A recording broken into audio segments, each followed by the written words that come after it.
बिस्मिल्लाहिर्रहमानिर्रहीम। अस्सलाम वालेकुम। अगर आप रहमतों और बरकतों को हासिल करना चाहते हैं तो दरअसल बातों का एहतमाम करें। घर की तमाम ख़वातीन अपने जिस्म व लिबास की पाकी और तहारत का खूब एहतमाम रखें। रात को सोते वक़्त वज़ू का मामूल भी बना लिया जाए तो बिलाशुबा नफ़ा ही नफ़ा होगा। अपने घर को पाक साफ़ रखने का एहतमाम करें।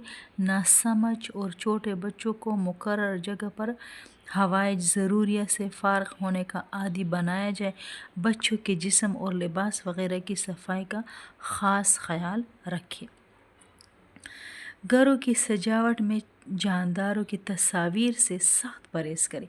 गाने बजाने और मौसीकी वगैरह और तफरीह के लिए नाजायज़ आलात से अपने घर को पाक रखें कि इन तमाम बातों से तमाम अहल खाना रहमत खुदावंदी से महरूम हो जाते। घर में कुरान करीम के तिलावत, ज़िक्र, अस्कार और दीन की बातों का बतौर ख़ास एहतमाम किया जाए।